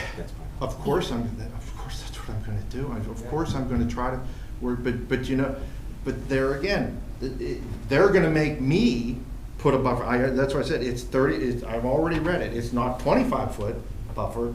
I have to provide 35 feet of vegetation. Okay, that's how they just say vegetation, so I don't know. It's not- Mark, could you bring the one with, I do want to point out one thing too. This one? Yeah, and just, and I know it's not true, but do you realize the craziness of, they make me stay back 135 feet, right? I can't find. The developer you put a massive, it's like a mountain. You see this fill, of course we see this, you know, you put a massive amount of fill right up to the wetlands. How, is that proper? Because when I was at the Washington County Conservation Bureau, I said, look at that, they filled 1 million tons of fill in there right up to the wetlands. And I said, can they do that? They said, no, not really. So I don't know how that happened. That's not mine, you know, that. I was gonna Can say, the that's probably a developer question for the be fined, DEP. or can the developer be fined for, basically they violated? How does that happen? Did they And violate? is it safe? Is it stable? I'm gonna, I know a little bit about this, because if the first plan is my plan, so, and Gateway Engineers are here, Bob. Yes. So, a wetland didn't just appear, and Washington County Conservation District would have approved this. They did not, and they do not. They would have approved. They did not and do not. They would have approved the NPDS permit, which is the land disturbance permit. Well, I was there, and sure, maybe who I talked to didn't know her, but I suppose Matt, the main guy or whatever there. Matt Holden, Yeah. I tell you, They have nothing, absolutely no record. They have no idea where. nothing gets past the Washington County Conservation District, and I mean. Yeah, it's- Matt's it's he's good, taken he's tight in what he reviews. months and months and months for approvals. But I have a question about the buffer. Can you go to the first slide on my plan? So we're this label here, it's hard to read, but that's a 25-foot buffer all the way down. So is your question, Bob, and this, I have no skin in the game. Why isn't it there? But my question is, the spatial buffer is there. There's no plantings in the buffer. Is that the big argument? Well, of course, because Okay. the DEP is gonna make me put it, at least I'll have part of it in. So why can't you can call out, we're showing the buffer, but the landscaping plan is not showing any landscaping? What? Surely there could be conversation with the developer saying, we assume that there's plantings all the way down. I mean, I don't know, but the spatial buffer is there and it's recorded in Washington County. Right, but if it wasn't shown on the landscape plan, how do we enforce? There's nothing to enforce, right? I think it's a discussion you have with the developer, but I do know that there's overhead transmission lines that run through there. You can't put plantings within that transmission line Okay, easement. sure. They're not gonna allow that. Okay, let's be true, let's be truthful about that. That's why I wish Mr. Mills was here. Let's be true. The same power line goes through Windermere. We all know that the plantings are under, you can plant under the power line. It takes a little bit of work. You call the power company, you say, I'm not gonna grow trees that are gonna grow up 30 foot high. I have 1,000 peach trees and apple trees under that power line. That is not an excuse. There just was no effort put in to, you can plant right through, we all know you can plant right through that power line. That is not an acceptable excuse. I mean, I wasn't involved in the landscaping plan, but I'm assuming a discussion came up with the plantings. But I just wanted the board to know that the spatial buffer is present. Spatial, what does that mean? So there's a 25-foot physical buffer along your property line. Not plantings, The just plantings is, of that course, area. of course, the plantings is what I'm talking Right. about. Of course. So this was just a discussion. There's nothing for us to approve or vote on or But recommend. for me, please consider those two things. Call it a different type of design in cul-de-sac, and when the 100-foot setback comes through, please help me out. Duly noted. I obviously need it. And notification of wetlands on adjoining. Yeah, and notify the farmer of wetlands, for God's sakes, yes. Yeah, well, you would need like a larger setback with that too, yeah. The developer doesn't want to see wetlands. Any other comments or The developer wanted the discussion? wetlands there just so he didn't have to Mark? plant the As buffer Mr. zone. Simmons alluded to, we are working on something with. For this plan or? Not for this plan, but for the Gare future Holt? plans. Okay. To have a setback and/or landscape buffers, maybe some procedural issues that we also have in terms of when the plantings go in. Because Mr. Simmons didn't even mention this, but the buffer is not even in, and the development's been going on for 2-3 years at this point. So we have an enforcement. Well, the reason why the buffer isn't in, because the developer's doing construction there. We're looking at possibly changing the sequence of stuff that happens. Okay. Yeah, I appreciate that, Mark, yes, maybe the plan, when, you're gonna review these laws, I'm sure of it. Yes. And yeah, I'm sure planning is gonna review these laws, and maybe something, when the initial grading, when the roads are graded in, maybe the buffers should go in, or a temporary, I had suggest, like some kind of a temporary buffer, you know, every construction site you see everywhere has like this fence with that would with work, the- you know, those black- I think I could convince the Department of Agriculture to let me continue doing my farm stuff if there's a screen up there. They discuss screening, you know, like that, you know what I mean? So, that's what I'm asking for, that's all. And I think it's a reasonable request, I think it's, Agreed. thank you. Thank you. That brings us to staff update. Anything, Mark? I will note, we are having a comprehensive plan open house on June 24th, 6 to 8 p.m. It'll be at the high school in the large group instructional room. All right. Other than that, meeting adjourned.